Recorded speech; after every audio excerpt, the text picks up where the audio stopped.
E aí, a gente está lendo esse segundo conto, né, que é o chama Entre o Sim e o Não. A gente está na metade dele, eu acho que a gente consegue acabar ele hoje. E aí, algumas coisas importantes, né, para a gente seguir. O Avesso e o Direito, eu falei sobre isso na semana passada, é um texto sobre viagem, né? É um texto sobre viagens. Ele relata uma viagem. E esse conto que a gente leu na semana passada, que é esse que a gente está lendo agora, ele fala sobre uma viagem de retorno ou uma viagem de volta, né? Ele volta lá na família dele e vive ali uma experiência com a mãe dele. Uma parte desse texto é uma memória que ele está trazendo, outra parte é essa viagem que traz a memória dele de infância. Então tem duas viagens ali acontecendo, né?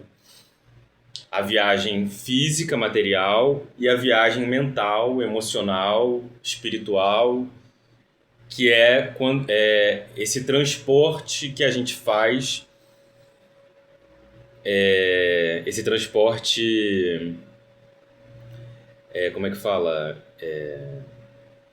Esse transporte do futuro, que transporta as pessoas de um lugar para o outro, a gente faz esse transporte na mente o tempo todo, né? A gente faz esse transporte na memória, o teletransporte. A gente faz esse transporte nas emoções, porque a gente acessa determinados lugares e a gente vai para um lugar, vai para uma história e de repente e depois volta como se nada tivesse acontecido. Só que muita coisa aconteceu. E aí a gente continua nesse texto. Ah, uma coisa importante também. O nome do texto é Entre o Sim e o Não, que já uma continuidade dessa ideia do avesso e do direito, né? Entre um lado e outro, sim e o não, positivo e negativo, o lado certo, o lado errado, esses opostos, esses lados opostos que precisam um do outro para conviver. Então ele vai expressando sempre no decorrer do livro essa dualidade entre o estar aqui e o estar lá, estar no passado, estar no presente, estar afirmativo, estar negativo, e como essas coisas não andam separadas, né? Elas andam juntas. E então é isso. Deixa eu ver. Vamos lendo ele, a gente vai parando, pensando algumas coisas, refletindo. A gente vai começar na página 39, que está aqui na tela, que é agora, o fogo se recobre de cinzas na lareira. E aí lembrando que ele está ali ao lado da mãe, ele conta dessa experiência que a mãe sofreu um abuso e ele está ali com ela, cuidando dessa mãe, que também é uma mãe super jovem, é uma mãe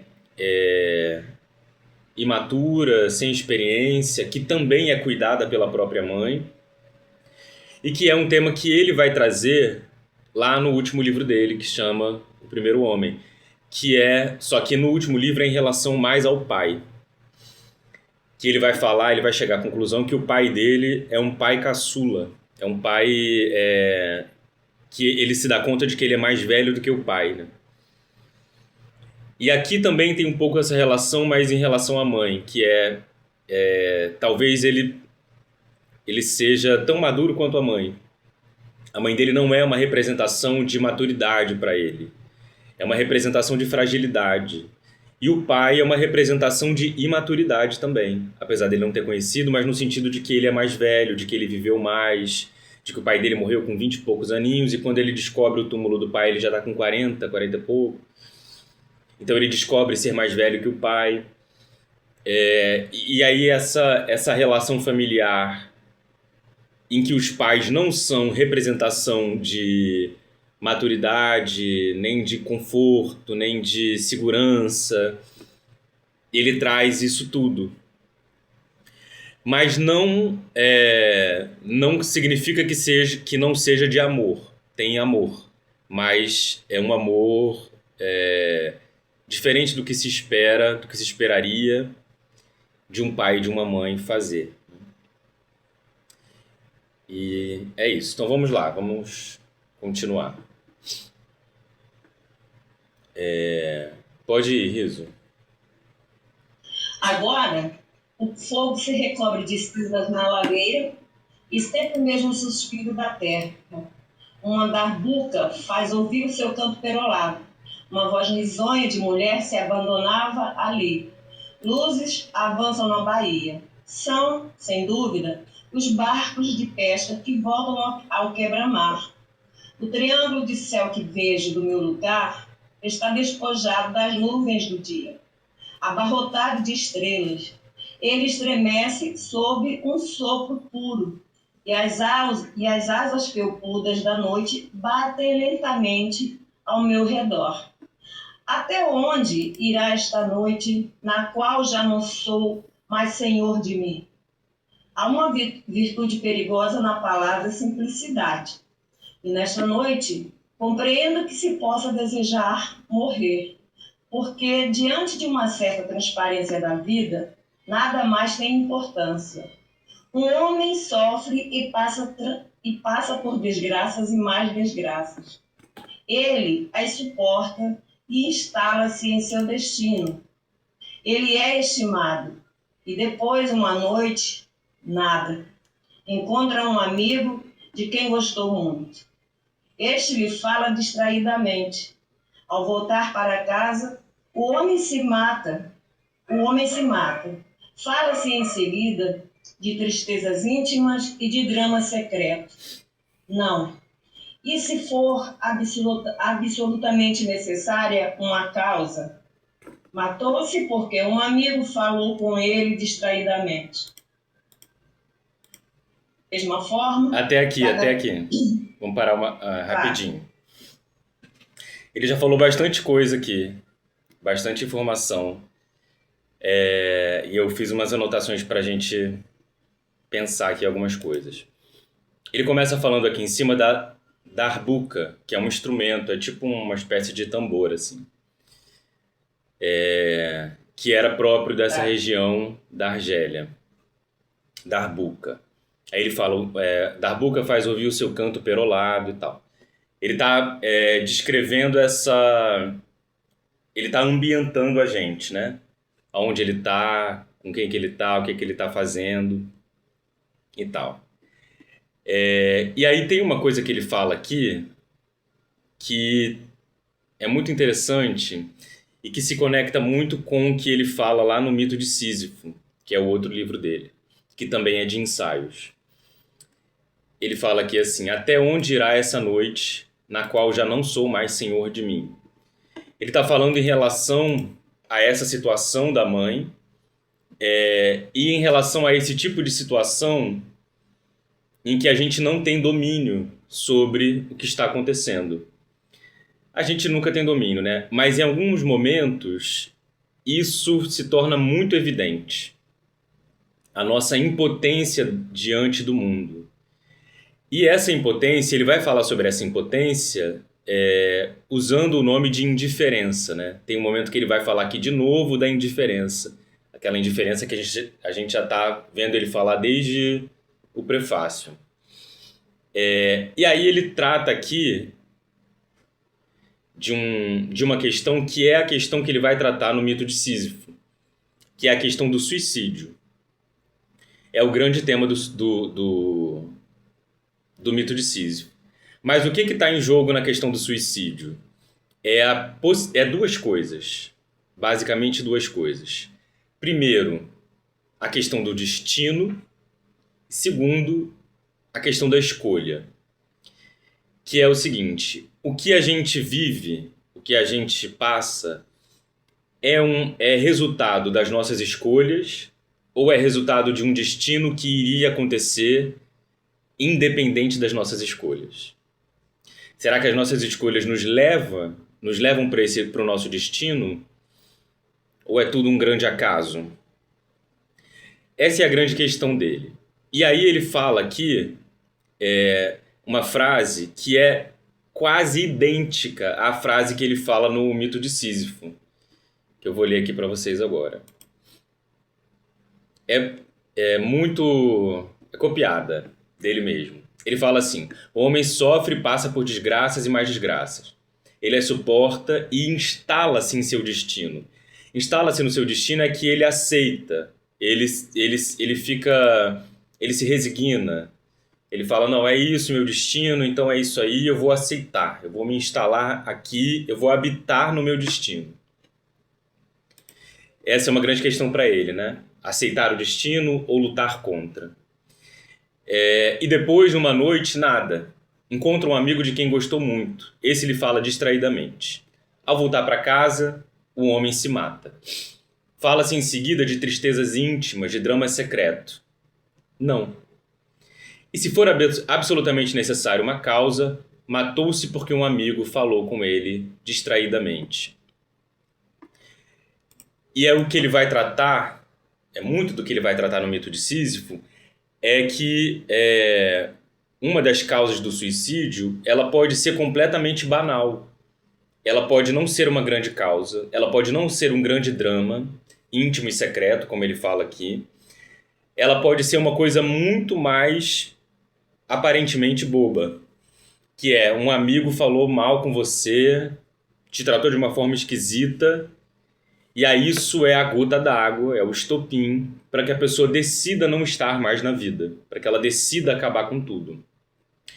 Isso faz a gente ver o quanto o Camus volta várias vezes nessa mesma questão. O que aconteceu era destino ou era acaso? Essa morte era para acontecer ou ela foi casual? Eu ia me matar de qualquer forma, fosse um amigo ou fosse uma coisa mais séria? O que faz com que alguém tome uma decisão importante, tome uma decisão gravíssima, tome uma decisão crucial? Pode ser uma bobeira e pode ser uma grande coisa. Tudo vai depender do dia que a pessoa está.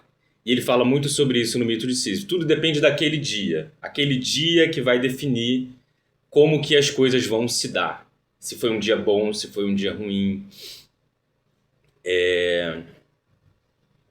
E tem uma hora que ele fala também... Kátia, eu já vou deixar você falar. Tem uma hora que ele fala também que agora é noite. Deixa eu ver aqui. Minha mãe naquela noite, sua estranha indiferença. Mas tem outro momento que ele fala aqui em cima. Que é o seguinte, toda hora ele fala, até onde irá essa noite, já é de noite. E tem um momento lá mais pra frente, que a gente vai ver daqui a pouco, que ele fala que acabou o verão. Então, assim, ele a noite como símbolo dessa sombra, como símbolo desse lugar em que não tem mais gente na rua, em que a coisa tá ficando um pouquinho mais fria, mais sombria, não tem mais o calor do verão, não tem mais o calor das pessoas na rua. É a noite de cada ser humano, é a noite de cada pessoa, né? Pode falar, Kátia. Então, você falou aqui, né, do suicídio como destino ou escolha. E aí me veio outras questões também, né, das possibilidades, né, do suicídio. E aí, eu lembrei que para mim o suicídio está fortemente ligado com os sofrimentos psíquicos, né, e com o histórico familiar também, né, e esse enfraquecimento dos laços afetivos. E para mim ele é sempre anunciado. A pessoa sempre vai dando sinais, né? Uma fala, um comportamento. E aí me foge um pouco desse destino, né? Que foi colocado aqui. Ao mesmo tempo que me foge, me vem conexão com o histórico familiar. Se eu já tive histórico familiar de suicídio, tá no destino que alguém também na minha família vai ser acometido por essa tragédia. Então, fiquei pensando aqui, né, sobre isso, ser uma experiência que eu já tive próximo na família. Sim, a questão do suicídio levanta muitas questões mesmo, né? Mas ele também está falando do suicídio num outro sentido, que é o sentido de você se matar em vida também, de você se distanciar da vida, de você se afastar do que te traz vida, por alguma decepção, por algum trauma, por algum problema, por alguma falta, por algum histórico familiar. É suicídio nesses dois níveis, né? Esse material físico, que ele começa nessa questão, e depois ele vai para essa questão mais subjetiva, que é a gente também pode se retirar da vida estando vivo ainda. A gente pode fazer uma escolha de não viver mais, mesmo estando ainda com vida, de reclusar de tal forma que ninguém sabe onde você está, né? E é claro que assim, uma coisa leva a outra, né? Morte em vida. Uma pessoa que se exclui totalmente da vida, isso pode não acabar nada bem, né? E ele está tratando dessas possibilidades, assim. Eu vejo. Vamos continuar, então. Peter, só um comentáriozinho. Eu já ouvi de algumas pessoas assim: quem se suicida é um covarde. Até onde vai esse direito dessa fala? Eu não sei exatamente o que estava acontecendo, ou está, né? E que também, assim, eu também já tive uns momentos horríveis, né, desses pensamentos. Mas, assim, do nada me veio uma força e pensar o contrário. Eu tenho direito de tirar a minha vida? Eu acho que essa é a grande questão da vida, né? Que é até onde nós mandamos em nós mesmos. Até onde a nossa vida está nas nossas mãos. Porque quando se fala em suicídio, tem muitas implicações filosóficas, sociais, políticas, religiosas, metafísicas, espirituais. São muitas dimensões. É sempre um assunto delicadíssimo. Que no final das contas é isso. A minha vida está nas minhas mãos. Por exemplo, essas pessoas que fazem morte assistida, né, por causa de alguma questão, tipo uma doença seríssima e tal. Como a gente teve há pouco tempo o Antônio Cícero, né, aquele compositor, morreu de morte assistida. Porque ele decidiu que assim seria melhor. Mas assim, é uma morte para quem tem muita grana. É caríssimo. É um dinheiro imenso. Então não é assim, eu quero e vou lá. É preciso ter uma situação financeira que torne aquilo possível, né? E envolve muitas questões, muitas camadas mesmo, né? Mas vamos continuando aqui, que aí a gente vai vendo algumas respostas. Bom, da mesma forma, cada vez que me pareceu experimentar o sentido profundo do mundo, foi sempre a sua simplicidade que me perturbou. Minha mãe, naquela noite, e sua estranha indiferença.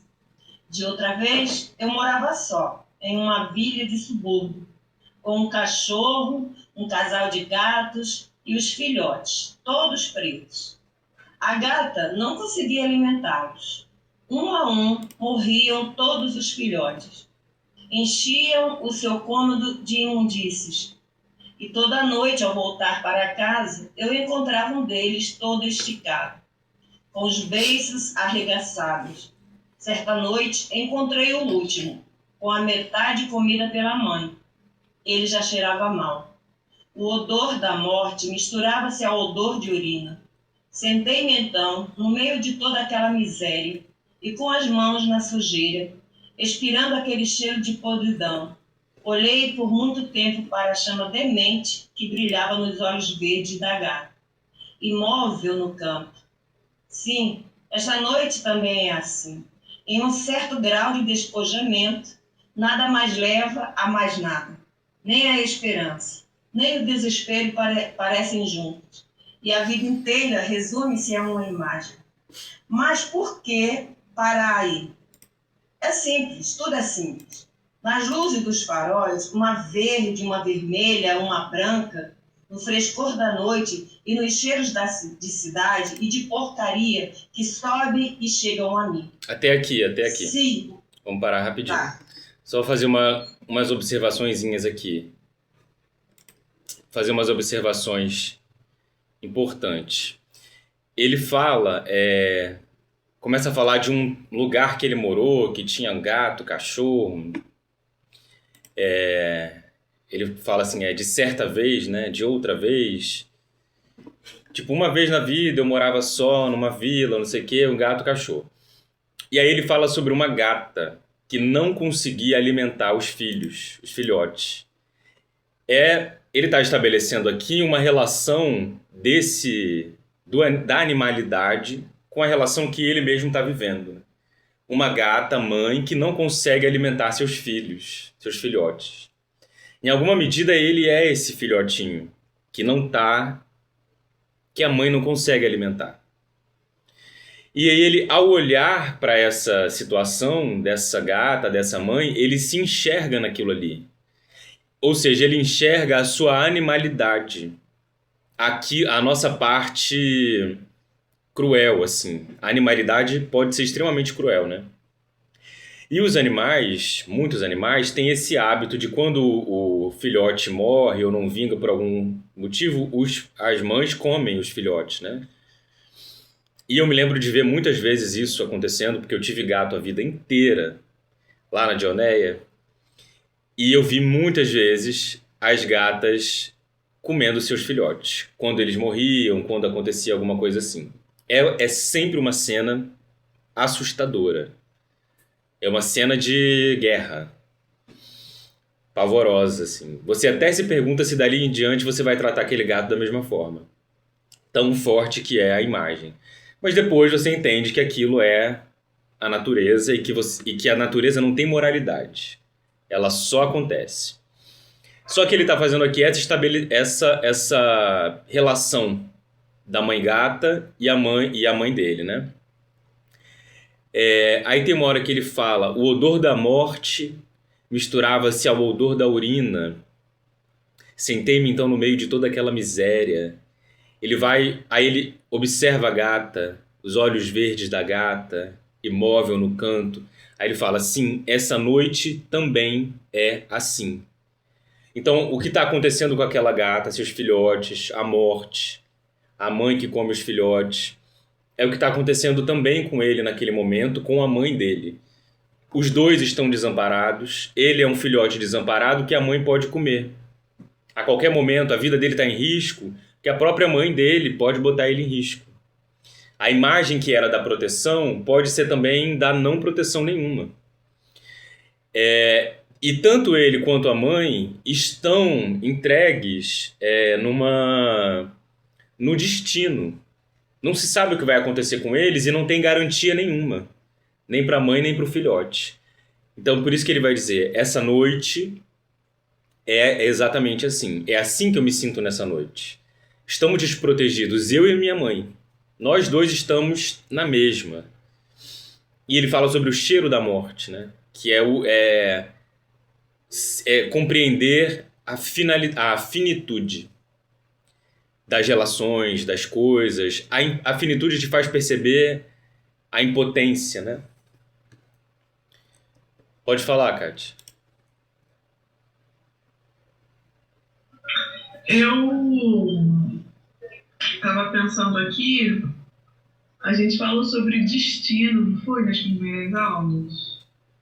E mais uma vez, assim, para relembrar, estou até vendo aqui no meu caderno, O que a filosofia fala sobre o destino? Perspectiva, né, dos filósofos em relação a esse tema do destino. Estou vendo aqui, eu não tenho alguma coisa. Sim, o destino é um grande tema para muitos filósofos, para muitos escritores, artistas, né? E para o Camus, muito também, muito, muito, muito, muito. Mas eu diria que o destino ele tem sempre esse aspecto, esse duplo aspecto, que é eu escolho meu destino ou eu sou destinado a ele independente da minha escolha, ou as minhas escolhas sempre levam para o meu destino. É a grande questão. É a grande questão da Idade Média, por exemplo, né? O predestinado, essa coisa do predestinado que se fala tanto hoje em dia, eu sou predestinado, não sei o quê, tá em todas as músicas, é um resumão dessa questão que vem pra gente de muito tempo. Da Idade Média, da relação com Deus, da relação com a igreja. E é uma questão muito forte aqui no Camus. A gente vai continuar a ver aqui como isso aparece para ele. Pode continuar, Riso. Só outro comentáriozinho. Me fez pensar muito no título do livro da Linda Si, Destino Desviado. Uma história incrível, né? Bom, vamos continuar. E só uma coisa, o destino desviado... É muito interessante esse título, né? É muito interessante. Porque o destino, a gente pensa que não é algo que se desvia dele, né? Ele é algo inevitável. Mas um destino que se desvia, você pode cair em outro lugar. E esse outro lugar é outro destino também? Ele é um acaso? Vamos ver. Se nessa noite é a imagem de uma certa infância que volta, como não acolher a lição de amor e de pobreza que dela possa extrair?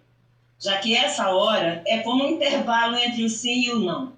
Deixo para outras horas a esperança e o desgosto de viver.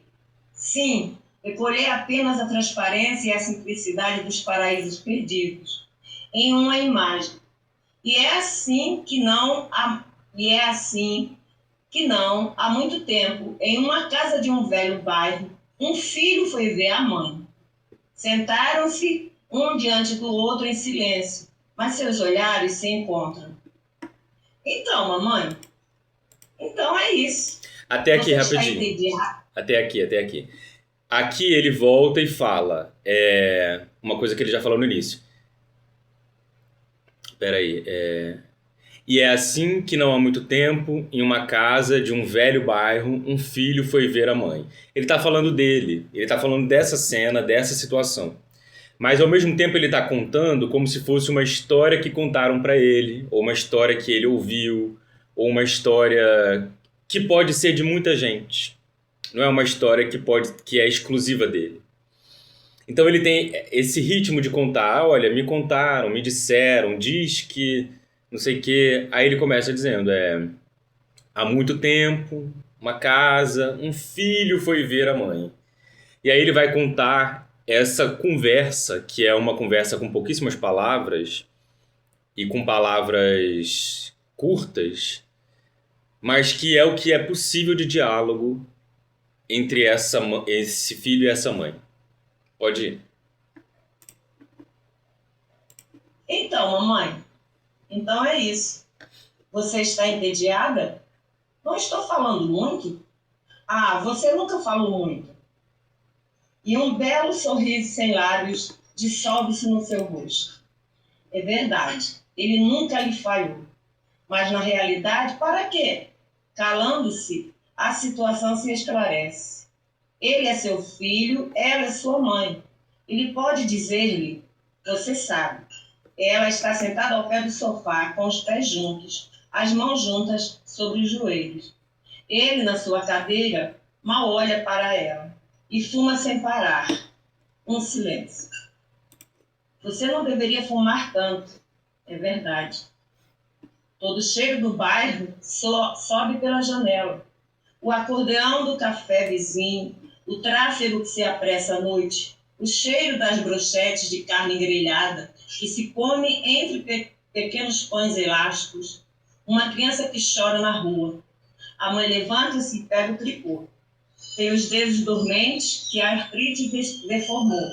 Ela trabalha devagar, retomando 3 vezes o mesmo ponto ou desfazendo toda uma carreira com um estalido surdo. É um pequeno colete.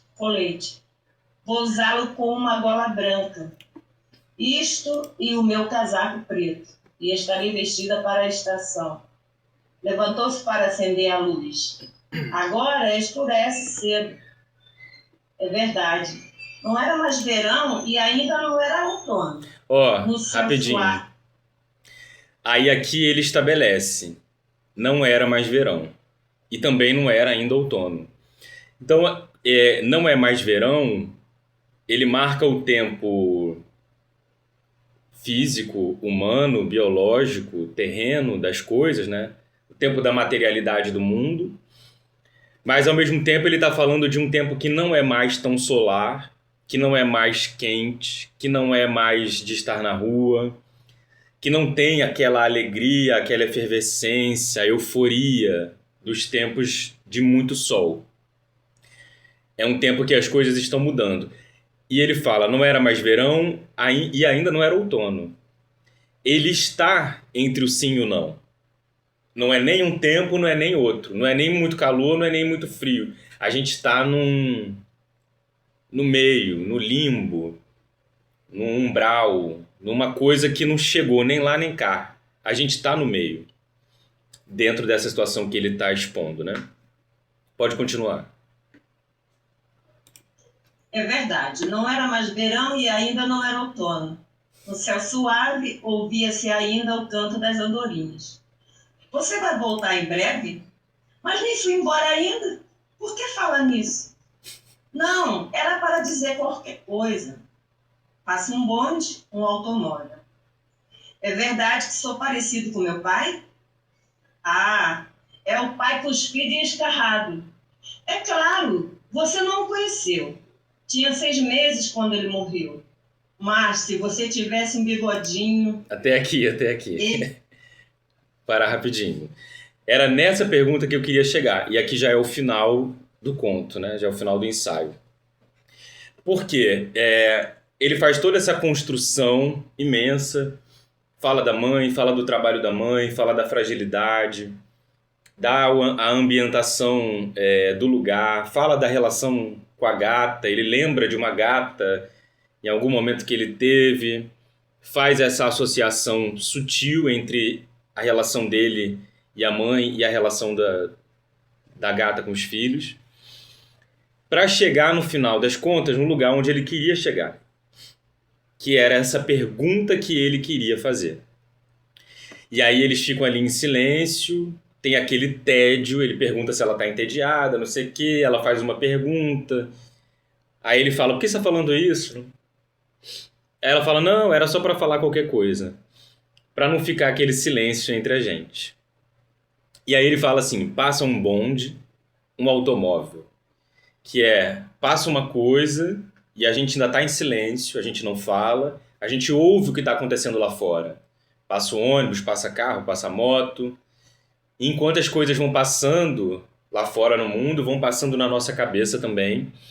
E aí, nesse momento, eu vejo que ele pega a coragem e faz a pergunta que ele queria fazer desde o início. É verdade que sou parecido com meu pai? Aqui, nessa pergunta, ele está querendo saber da raiz dele.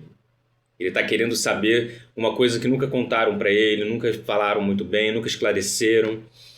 E é justamente a pergunta que vai voltar no final da obra dele, que é, cadê meu pai? Quem é meu pai? Eu me pareço com ele? O que a gente tem em comum? É a mesma questão que aparece no início e aparece no final. Pode prosseguir. Ele falou no pai sem convicção, nenhuma lembrança, nenhuma emoção, sem dúvida, um homem como tantos outros. Aliás, ele partira muito entusiasmado. No mame, o crânio aberto, cego e agonizante durante uma semana, inscrito num monumento aos mortos de sua comuna. No fundo, diz ela, foi melhor assim. Ele teria voltado cego ou louco. Então, coitado. É verdade. E o que tem nesse quarto, a não ser a certeza de que toda a absurda simplicidade do mundo se refugiou naquele cômodo? Você vai voltar? Diz ela. Sei que tem trabalho. Só que de vez em quando... Então, rapidinho. Mas... Uma coisa. Ela pergunta de novo se ele vai voltar. Ele fala... Ele finalmente consegue falar o que ele precisa falar, que é a relação dele com o pai. E ele nem foi embora. E ela tá perguntando, mas você vai vir de novo? Você vai voltar? Você vai voltar? Ela insiste nisso. Ela insiste nesse retorno dele, nesse não sumiço dele. Ela quer que ele não suma. Apesar de que quando ele está presente, talvez ela não saiba o que fazer. Talvez fica esse tédio de tal forma que ela não... talvez eles não conseguem admitir que eles não têm assunto entre eles. Mas que tem, ainda assim, uma necessidade de estar junto. Isso é um pouco da família, né? A família é um pouco disso. Você pode não ter assunto, mas você pode ter intimidade. Você pode ser próximo e distante ao mesmo tempo. E a família é uma coisa que permite você ficar próximo de uma pessoa, no mesmo ambiente, no mesmo espaço, às vezes por horas sem falar nada, mas isso também não causa uma estranheza como se fosse um desconhecido. É um conhecido com o qual não se troca muito. A família permite muito disso, né?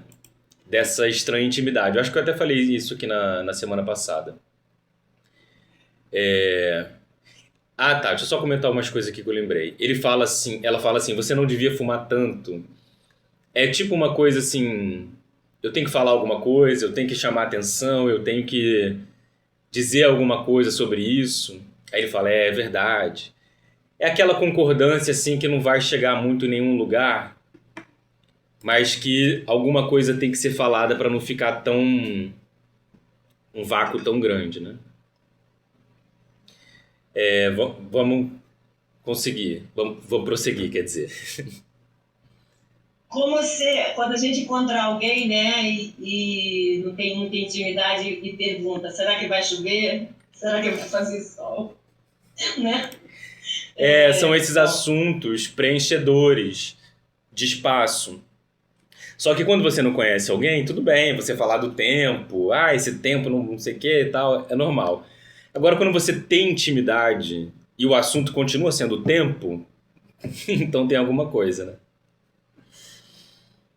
Pode falar, Kátia. Então, eu estava pensando aqui da relação da família e a relação do amigo, né? Da diferença.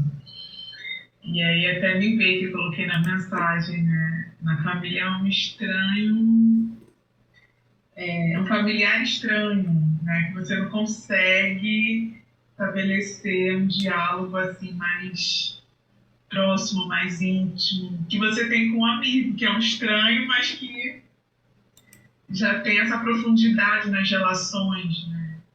De afeto, já tem esse laço assim que foi construído também, né? Durante um tempo. Sim, isso é muito curioso, né? Como a gente cria, às vezes, uma intimidade tão grande com pessoas que a gente conhece há pouco tempo, mas, às vezes, com um familiar, essa intimidade, às vezes, nunca chega, nunca é construída. É um mistério mesmo a ser estudado, né? A questão da família. Mas vamos lá. Mas nessa hora, onde estou? E como separar esse café deserto daquele quarto do passado? Não sei mais que você me recordo. As luzes dos faróis estão lá. E o árabe, que se ergue à minha frente, me diz que já vai fechar. É preciso sair. Não quero mais descer essa ladeira tão perigosa. É verdade que olho uma última vez para a bala e suas luzes, que o que sobe, então, e chega a mim, não é mais a esperança de dias melhores, mas uma indiferença serena e primitiva, a tudo e a mim mesmo. Mas é preciso quebrar essa curva suave demais e fácil demais. E preciso de minha lucidez. Sim, tudo é simples. São os homens que complicam as coisas. Que não nos venham contar histórias, que não nos venham dizer sobre o condenado à morte. Vai pagar sua dívida com a sociedade. E sim, vão cortar-lhe o pescoço. Isso não parece nada, mas faz uma pequena diferença. E depois, a gente que prefere olhar o seu destino nos olhos. Então, acabamos o ensaio, mas eu quero fazer algumas observações aqui. Importante. Nesse último parágrafo ele falou várias coisas. Importante ressaltar. Ele começa falando assim: como separar esse café deserto daquele quarto do passado? Ele está estabelecendo de novo uma conexão entre esse momento agora e um outro momento da minha vida que me lembra esse momento agora. É a mesma relação que ele estabelece ali com a gata. Uma coisa que a gente vive agora lembra uma outra coisa do passado, que talvez não tenha uma conexão direta, objetiva, mas na nossa coerência sentimental faz todo sentido. E não precisa ser racional. E aí ele traz aqui nesse parágrafo também uma questão que é uma questão que vai acompanhar ele o tempo todo. Como eu falei, a questão do suicídio, que é estar ou não estar na vida.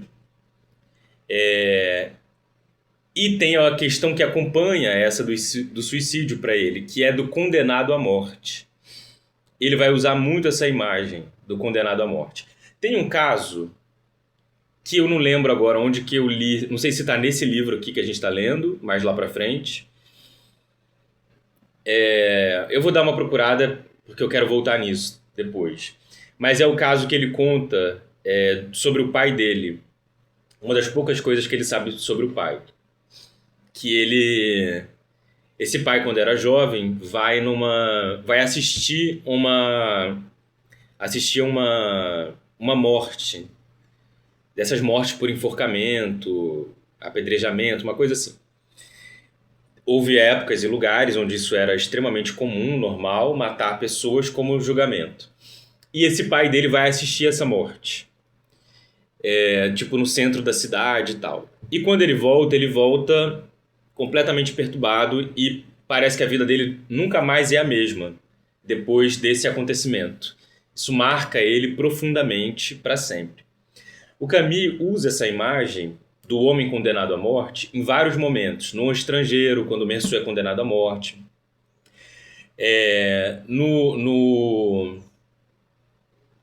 No mito de Sísifo, quando ele fala do Sísifo, o Sísifo é um condenado ao sofrimento e à morte eterna, porque tem que rolar a pedra para cima e tal. E tem outros momentos que ele usa essa imagem, ele fala dele como um expatriado, como sem pátria, como que decidiu sair da sociedade, como que não se encaixa em alguma situação, como o estrangeiro. Essa imagem do condenado à morte é muito usada para falar do destino, para falar daquilo que não se tem como fugir, que não se pode fugir, mas para falar de uma condição que é a condição humana, que é todos nós, em alguma medida, somos condenados à morte, porque a morte é o fim último de todos nós. Então essa condenação, ela é geral. A diferença é que a gente não sabe quando isso vai acontecer. E uma pessoa condenada à morte, ela sabe. E aí é que está o desespero. É melhor saber ou é melhor não saber? É melhor decidir ou é melhor deixar que os outros decidam? Como é que a gente vai articular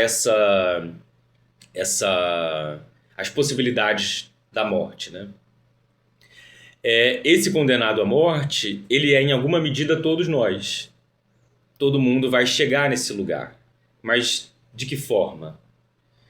E aí eu acho que essa é uma imagem que assombra muito ele, assim. Ele usa muito, ele fala muito dessa condenação, que também é uma questão política, social, que é quem manda na minha vida, né? Quem vai dizer a minha hora? Ou a hora para qualquer coisa na minha vida? E aí ele vai terminar exatamente como ele termina o Estrangeiro, que é exatamente o que eu quero dizer com a mesma ideia. Isso não parece nada, mas faz uma pequena diferença. E depois há gente que prefere olhar o seu destino nos olhos, que é quando o Merceau, lá no Estrangeiro, descobre que vai ser condenado à morte, ele fala: não, então agora eu quero a morte mesmo. Então agora eu vou morrer e é isso daí. Vocês me condenaram, então eu vou aceitar esse destino.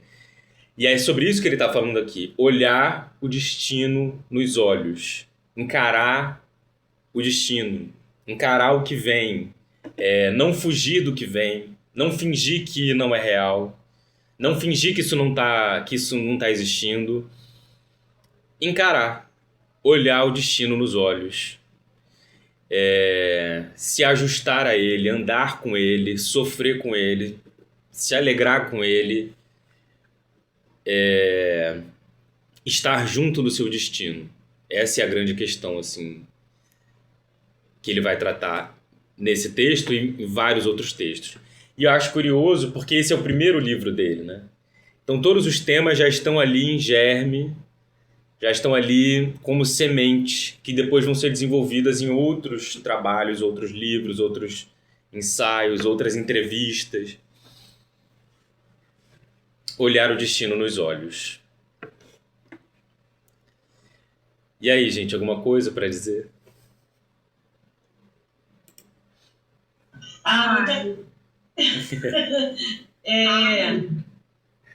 Obrigada, Kátia. Assim, eu só fico pensando o quanto é difícil ser humano.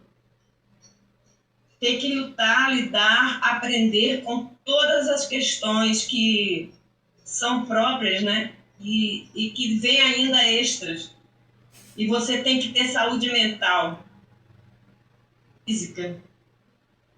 E às vezes você prefere ficar em silêncio porque não quer estar dando explicação, que deixe que o outro entenda, mas o outro não está nem aí também para querer entender o que está acontecendo. Então eu vejo uma situação muito difícil de estar no mundo, sabe? E quantas vezes, assim, que eu sou amante da filosofia, e isso que está acontecendo nesse momento dessas aulas está sendo muito, muito especial, você não tem noção. Quantas vezes, assim, nos meus blocões aqui sozinha, eu pergunto: por que viver? Por que passar por isso? Por que ser assim? Qual é o sentido, né? Bom quando a gente tem alguém que entende sobre o assunto e a gente pode trocar essas ideias e aí me contribui com o meu aprendizado, né? Está sendo maravilhoso, sabe? A gente já está quase terminando, sim. Então deixa a Kátia falar. Tá. Que eu vou falar sobre essa questão do sentido, mas pode falar, Kátia. Não, assim, pode falar você, Pete, depois eu falo. Não é nada... Não, tudo é ótimo, tudo é importante. A questão do sentido é a busca humana, né? Pelo sentido da vida, que é uma coisa ampla, mas pelo sentido do dia, que é o sentido das coisas no cotidiano, o sentido de eu fazer essa ação, de eu ir a um lugar, de eu encontrar com uma pessoa. O sentido é uma coisa muito ampla, né? Nossa, qual é o sentido da minha vida? Mas ele também é um sentido muito cotidiano, né? Tipo, eu quero ir para esse lugar hoje, isso faz sentido hoje? Faz sentido eu falar isso, insistir nesse assunto, ou é melhor deixar para lá? É um sentido macro e micro, né? E esses pequenos sentidozinhos vão compondo o grande sentido, né? E eu acho que a gente tem essa busca por procurar saber o significado das coisas. Em algum momento a gente chega nessa pergunta, né? Todo mundo acho que chega nessa pergunta em algum momento, que é: mas qual o sentido disso aqui tudo? Estou fazendo um monte de coisa, mas para quê? Quando você começa a fazer essa pergunta, para quê? aí é porque realmente você está num gesto, num ato filosófico, né? Da pergunta, da questão do sentido, do significado que as coisas podem ter, podem adquirir, da simbologia da vida mesmo, né? Pode falar. Eu acho que o sentido da vida para mim, tem uma ligação muito forte com a espiritualidade, né?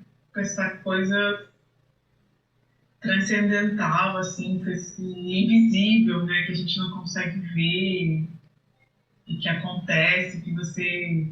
com mistério. Eu acho que o sentido da vida, para mim, ele tá muito conectado com esse mistério, né?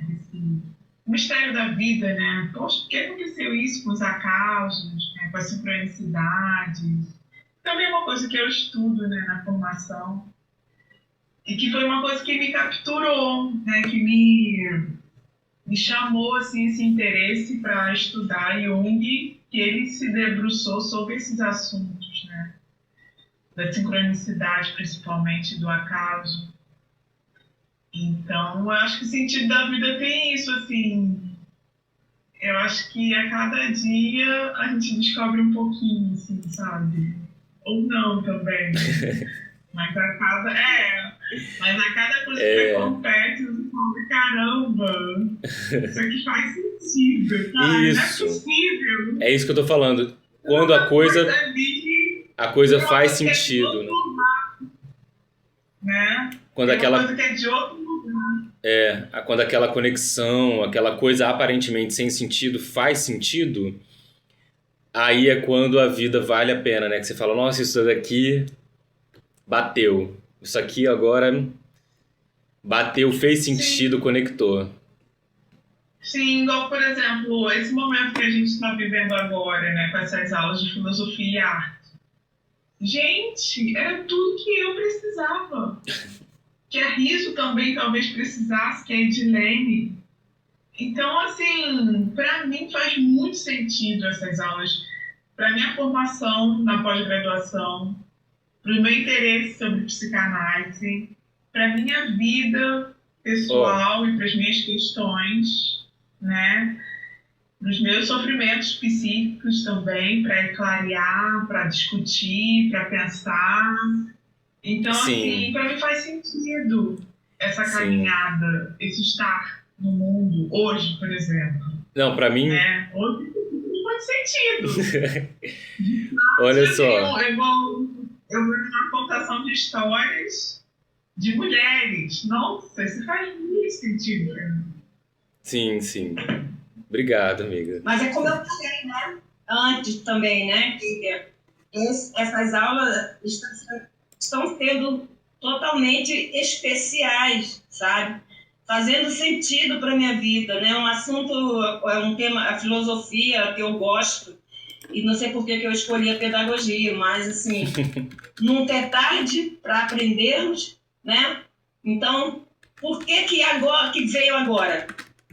Porque será que a Kate me convidou para participar dessas aulas com você, uma pessoa que eu conheço, não temos uma intimidade, né, tão profunda, mas a gente se conhece há tantos anos? Há bastante tempo, há bastantes anos, muitos anos. Do tempo de Dondô, vamos dizer, que Dondô andava no Andaraí, mas assim, não é que aconteceu agora, sabe? Uma coisa que eu amo, eu estou totalmente apaixonada por filosofia. Eu tenho um livro didático, comecei a estudar, e está aqui velhinho aos cacos, mas eu estou sempre lá visitando, sabe? Relendo. Eu lembro de uma parte do livro que pergunta assim, tem uma pessoa falando, filosofia é profissão?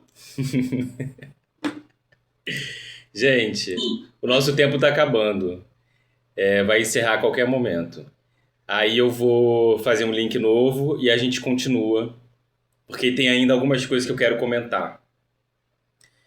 Tá bom?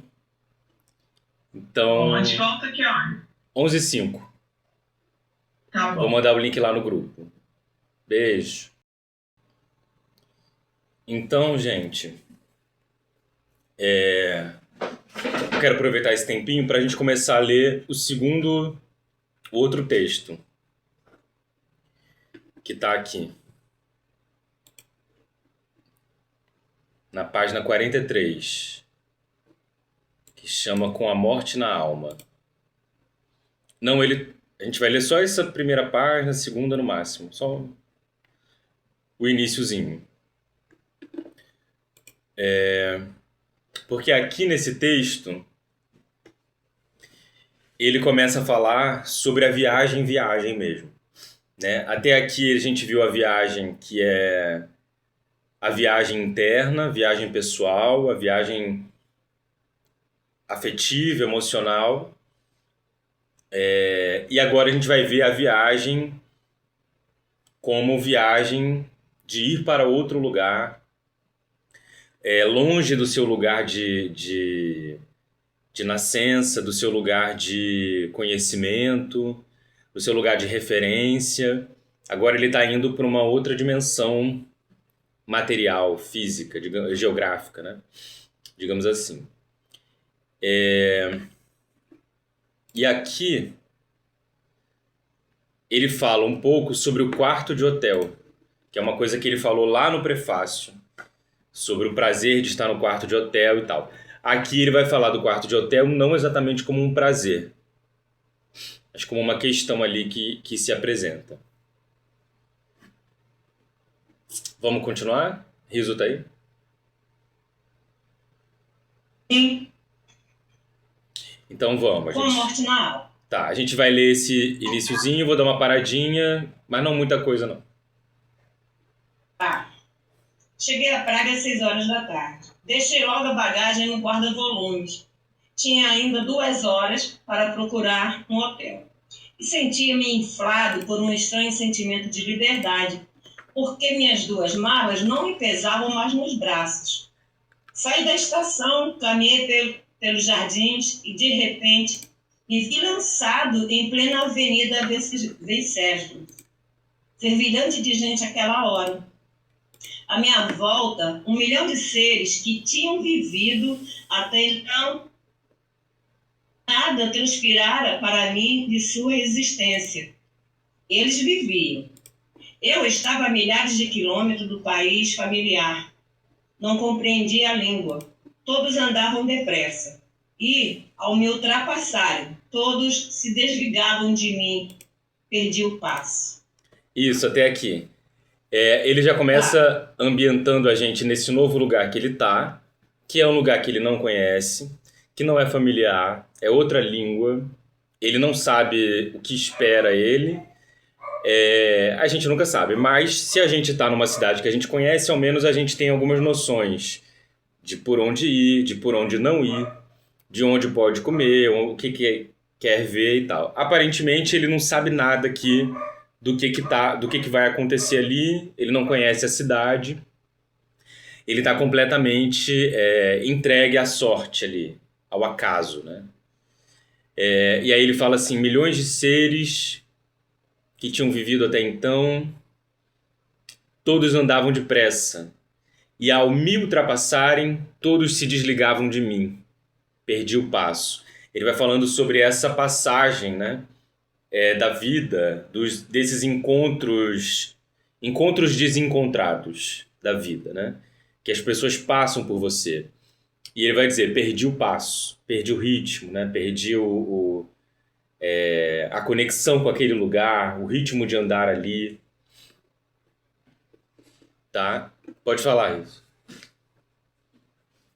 Essa parte que ele fala desse estranho sentimento, né, de liberdade, e que agora as malas não pesam mais, né, como antes, me veio o pensamento assim, ele teve um acerto de conta com o passado, na conversa com a mãe, mesmo que uma conversa aqui e ali, é isso? Sim, é um pouco isso. Ele tem essa conversa com a mãe, e aí é como se a partir disso agora ele pudesse sair para o mundo, né? Percorrer os lugares e tratar de outros problemas, de outras questões que não são familiares. Lá no outro texto que a gente estava lendo, ele está falando sobre a estranheza da família, né? Aqui ele vai falar sobre a estranheza do estranho mesmo. Lá ele está falando o quanto a família pode ser estranha. E aqui o quanto o estranho pode ser estranho ou pode se tornar familiar. Mas inicialmente ele está falando desse não conhecer. É isso que você falou da liberdade. Tem uma liberdade ali que é: aqui agora ninguém me conhece, eu posso ser o que eu quiser, posso performar o que eu quiser, posso me apresentar como eu quiser, experimentar. Ninguém vai me oferecer nenhum limite. Eu sou uma nova pessoa livre, sem as amarras daquele eu que me prendem naquela identidade, né? Vamos seguir esse mais um pouquinho. Todos andavam depressa e, ao me ultrapassarem, todos se desligavam de mim. Perdi o passo. Eu tinha pouco dinheiro, dava para viver 6 dias. Mas, ao fim desse tempo, alguém devia encontrar-se comigo. No entanto, fiquei preocupado também com este assunto. Comecei, então, a busca de um hotel modesto. Rapidinho. Olha como é que isso é a nossa própria cabeça, né? Eu tenho dinheiro para viver 6 dias. Mas no fim desse tempo eu devo me encontrar com alguém. Alguém que deve me dar dinheiro, alguém que vai pagar alguma coisa. Mas fiquei preocupado com isso também. A gente fica preocupado com tudo, né? Tem dinheiro para viver os 6 dias, depois de acabar, o que a gente vai fazer? Encontrar com uma pessoa para poder resolver. Mas só de saber isso, ele já está preocupado. Ele já está ansioso com quando isso acabar, como é que vai ser. E era um momento aqui em que não existia Pix, né? Então, assim, para você conseguir um dinheiro, você tem que encontrar com a pessoa, tem que depositar. E a gente está falando de uma época ainda muito anterior à nossa, né? Os anos 30, por aí, 40, 30, que o esquema devia ser muito mais lento, né? Mas a urgência de ter o dinheiro sempre foi grande. Pode seguir. Comecei, então, a busca de um hotel modesto. Eu estava na cidade nova e todos que surgiam explodiam em luzes, risos e mulheres. Caminhei mais rapidamente. Algo na minha corrida precipitada já se assemelhava a uma fuga. Por volta de 8 horas, contudo, cheguei cansado à cidade velha. Lá, seduziu-me um hotel de aparência modesta, com uma pequena entrada. Entro, preencho minha ficha, pego a chave. Meu quarto é o 34, no 3º andar. Abro a porta e vejo-me numa peça muito luxuosa.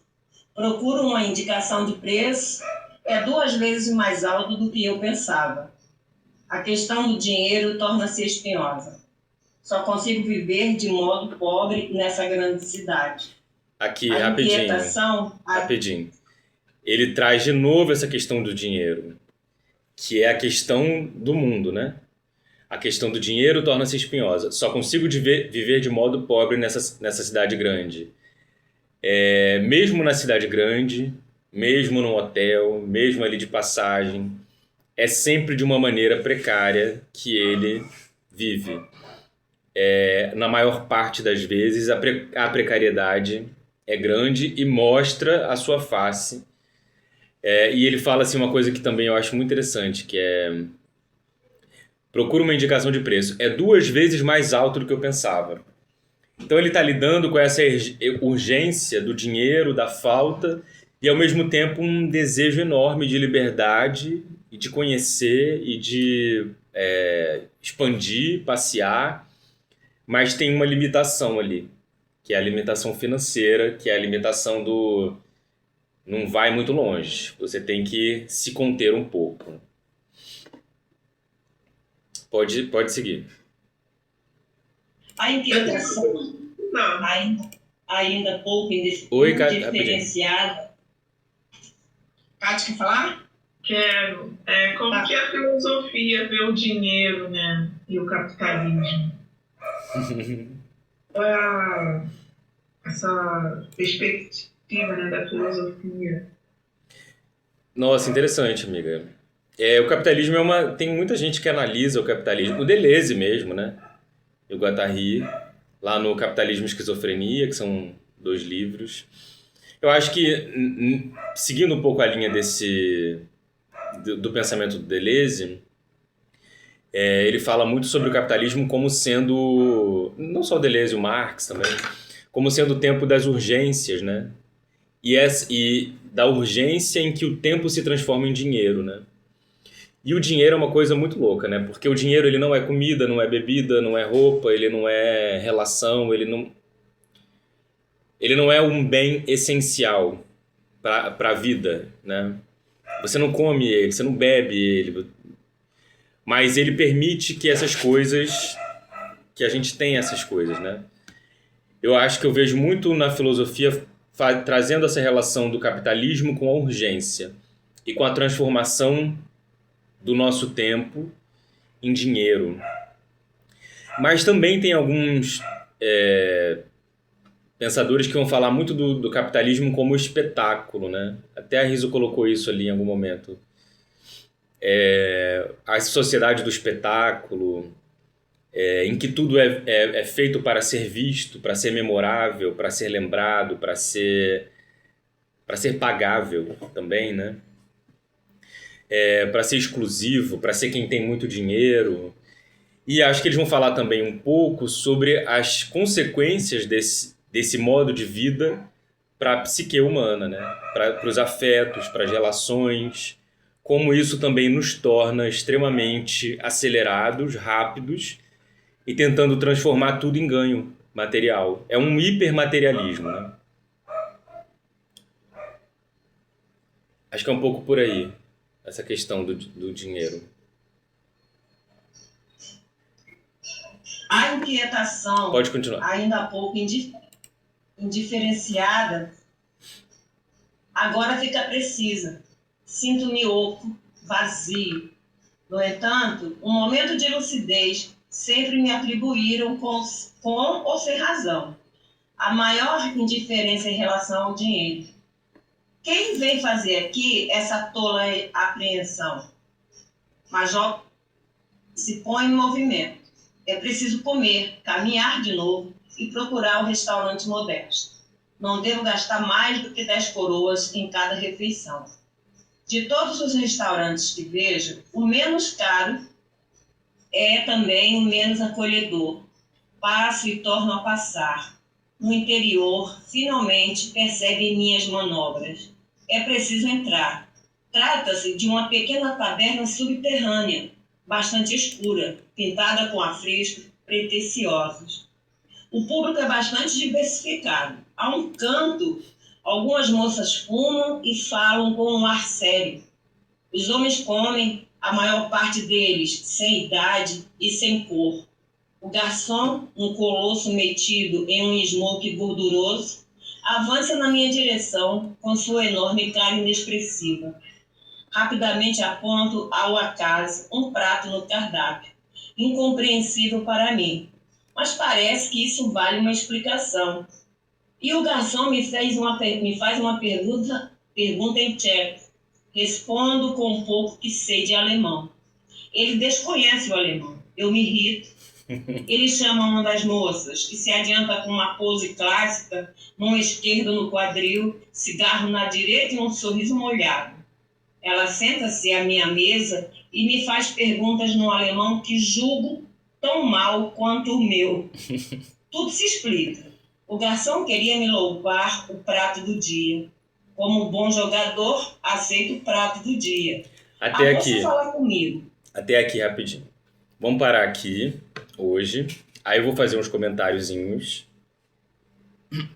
E aí a gente vai seguir.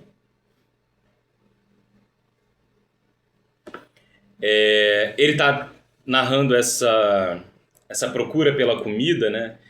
E ele fala aqui muito bem, expressa essa ideia muito bem. Aqui é preciso entrar. Não, né? Aqui não. Um momento de lucidez. Sempre me atribuíram, com ou sem razão, a maior indiferença em relação ao dinheiro. Ele fala de novo da questão da indiferença. Como essa indiferença pode ser importante, interessante, relevante em alguns momentos, você não se preocupar com alguma coisa e deixar a vida acontecer. Aí ele fala, que vem fazer aqui essa tola apreensão, né? Tipo, por que eu vou me preocupar com isso agora? Deixa isso pra lá. Mas logo a mente se põe em movimento. É preciso comer, caminhar de novo, procurar o restaurante modesto. É preciso comer, caminhar de novo. É assim, eu tenho várias preocupações, mas eu não posso ficar sem me alimentar e sem continuar na procura. Para eu continuar pensando, eu vou ter que me alimentar. Aí eu posso pensar mais, bastante, mas eu tenho que comer primeiro. Então aqui tem uma questão que é... Eu tenho uma questão emocional, afetiva, mental, e eu tenho um corpo que precisa de alimento, de suprimento, de comida, de abastecimento, bebida, mas também de afeto, mas também de caminhada, mas também de encontro. Precisa dessas perdições também para depois se achar de novo. Eu acho muito interessante essa relação que ele faz entre, digamos assim, o corpo espiritual, que é esse que pensa, que sente afetivamente, emocionalmente as coisas, e um outro que é material, que precisa se alimentar, comer, beber, vestir, dormir. Então a gente tem que dar conta dessas responsabilidades, né, que nós temos para tomar conta, que é o nosso corpo. É isso, é preciso comer, caminhar de novo. Não devo gastar mais do que 10 coroas em cada refeição. Ele já está fazendo aqui aquela matemática, né? Vou gastar quanto que vai ser, não sei o quê. E aí ele fala desse cara que ele encontra, do garçom que ele encontra, não entende nada. Aí depois vem a mulher e traduz para ele e tal, tudo se explica. E ele vai continuar falando dessa caminhada pela cidade e as coisas que ele descobre. E mais pra frente ele vai chegar num assunto que eu quero muito, que é a questão do tédio, que é o que fazer com a minha liberdade. O que eu vou fazer com esse tempo que eu tenho, com essa liberdade, com esse dinheiro, com essas pessoas que eu estou conhecendo. Aí ele vai falar um pouco sobre essa relação dele com o quarto de hotel, e como ele foge do tédio, e como às vezes também o tédio é importante, é necessário para entender algumas coisas. É porque quando a gente viaja, tudo que a gente menos quer na vida é o tédio, né? A gente quer viajar para conhecer, para se relacionar, para ver pessoas novas, lugares novos. Mas também ninguém fala que as viagens, elas também têm um pouco de tédio, assim. Tem uma hora que não tem o que fazer, tem uma hora que você não sabe para onde ir, tem uma hora que você faz um passeio que dá tudo errado. A vida não fica melhor só porque você viajou. Ela pode se tornar um pouco mais interessante em alguns momentos. Mas em muitos outros ela pode permanecer igual também. E eu acho que é um pouco isso que ele está falando, dessa... entre o tédio e a alegria, né? Entre o tédio e a descoberta da novidade. E como que essas coisas andam juntas. Elas se relacionam, elas estão juntas, né?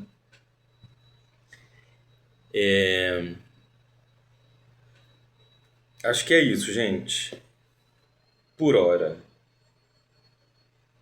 Por esse momento. Querem falar? Eu quero. Sobre o capitalismo, tem um filme no YouTube que se chama Eles Vivem. Não sei se você já assistiu, Peter. Justamente, e até fala do Brasil, né?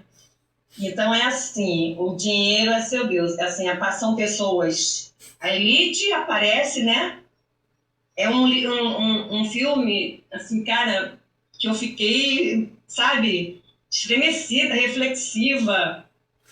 Como a gente não reconhece, né? As pessoas que passam pela gente e a gente não se aprofunda nisso, né? Uhum. É um momento que o principal, né, o protagonista, ele tá, acho que numa banca de jornal querendo comprar ali alguma coisa e acho que ele também tá sem dinheiro.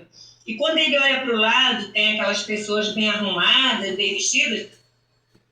Só que ele tinha encontrado uns óculos que faz você ver a verdade, sabe? Aí eu entendi como é você pôr uma nova lente e você passa a enxergar as coisas como elas são, né? Como elas funcionam na sociedade. E aí, aquelas pessoas são caveiras.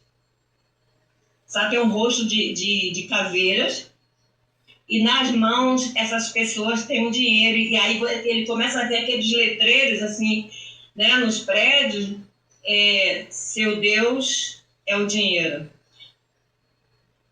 Compre, consuma, sabe? Naquelas faixas ali, vamos supor, um outdoor, né? De algum produto, ou até mesmo com uma mulher bem de biquíni, né? Ali por trás daquela mensagem, né, tem algo implícito, que é o consumismo. Interessante esse filme. É porque realmente no capitalismo o nosso Deus é o dinheiro, né? É com ele que tudo acontece, né? Sem ele nada acontece. Espero eu que um dia a gente viva numa sociedade em que ele não seja necessário, né? Porque realmente não faz sentido, né? O dinheiro não faz o menor sentido. Mas é um instrumento de poder. Não é nada mais do que um instrumento de poder e controle. Poder e controle, somente. Não tem outro motivo. Eu não sei se você acho que você já ouviu falar assim nessa questão de há muito tempo atrás, né? Era uma vez. As pessoas trocavam. Por exemplo, minha avó, ela era costureira. Então, o que ela fazia? Ela tinha uma amizade com uma verdureira que precisava do serviço de um reparo, né, numa roupa. Em troca, aí minha avó fazia, né, servia, e em troca recebia uma verdura, uma alface, sei lá, conforme fosse aquele valor, não, porque minha avó ela não era oportunista, então assim, eu faço com prazer. Mas aí havia essa troca entre elas, né? Sim, acho que em algum momento a gente viveu assim na humanidade como a troca funcionou bem, né? Oficialmente falando, assim. Agora a gente tem o dinheiro e tem algumas relações que ainda conseguem preservar a ideia da troca, né? Porque a gente, na verdade, só precisa mesmo se alimentar, vestir, morar, né? São coisas tão simples, era para ser tão simples, né? Mas aí colocaram o dinheiro no meio, que aí você tudo tem que ter o dinheiro para poder ter o básico, né? Viver o básico. Eu acho que a troca tá nesse campo do afeto, né? Da relação que o dinheiro não permite. Dessa coisa mais profunda, né? Mais sincera, mais humana, né? A troca tem muito do afeto, né? E tem muito também da sua necessidade real, né? O dinheiro acaba te levando para uma vida supérflua, né? A troca não, é o que é realmente necessário. Eu gosto muito de dar o exemplo daquela história bíblica do maná. Não sei se vocês conhecem, que o povo vai para o deserto e tal, foge do Egito, vai para o deserto. E quando chega no deserto, eles não têm o que comer nem o que beber. E aí, a cada manhã, uma planta nasce, que eles chamam de maná, que é o Deus proverá, ou algo nesse sentido de provisão diária. E esse maná ele dava de manhã, nascia como planta, e ele era bom para comer, alimentava muito bem, tinha vários sabores diferentes. Ele era um alimento muito forte, muito potente, que tinha todas as coisas, necessidades ali dentro dele.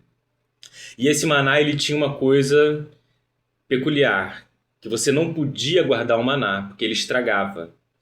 De um dia para o outro ele estragava e ele não servia mais. Então você tinha que comer ele naquele dia, e a quantidade que você colhia era a quantidade para aquele dia. Não podia ser nem um pouquinho a mais. E eu acho que isso fala muito de acreditar na provisão, né? Da vida, da natureza mesmo. A natureza nos dá o que a gente precisa.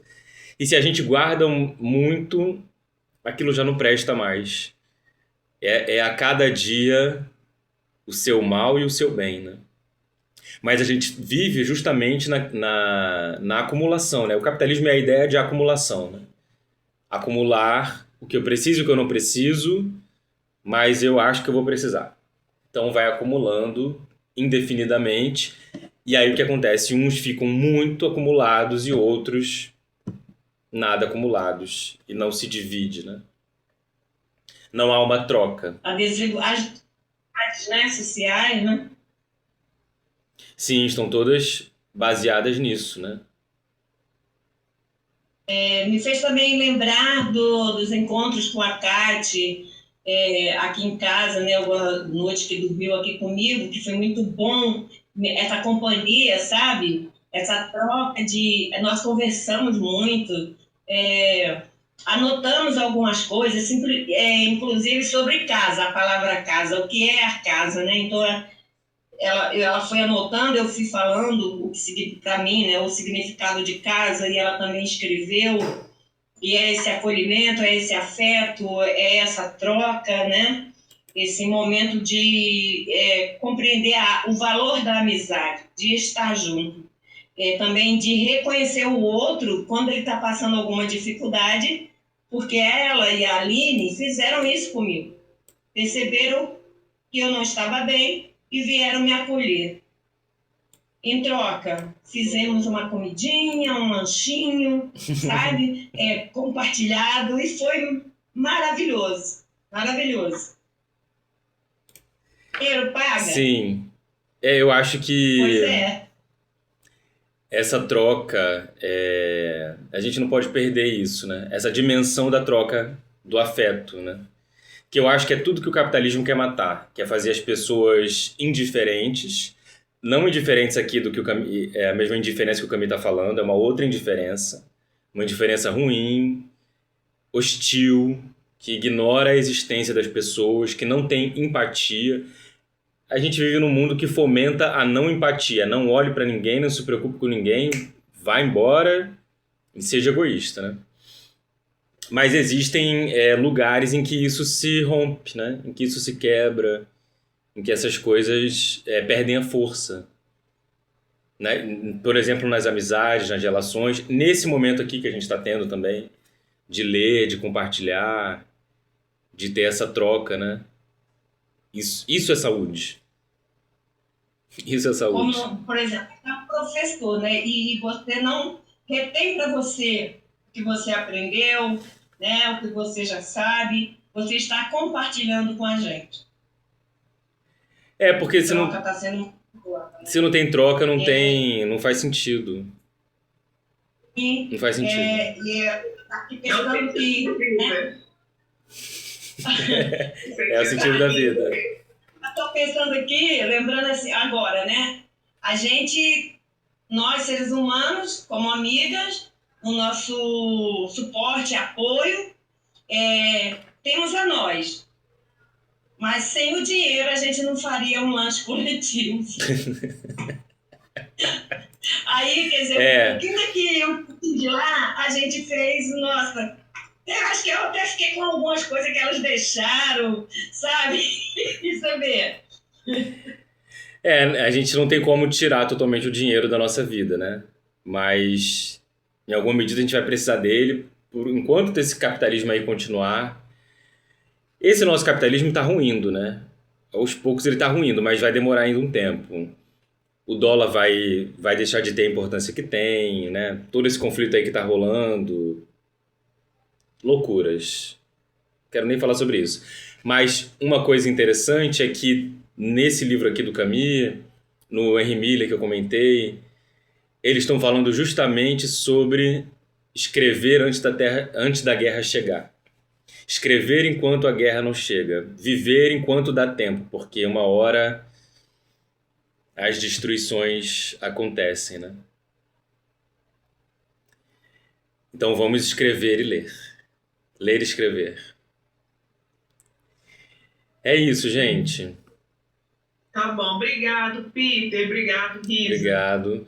Obrigado, gente. Até a próxima aula. Na semana que vem a gente continua aqui nesse mesmo texto. Tá bom. Beijo, gente. Até logo. Beijo.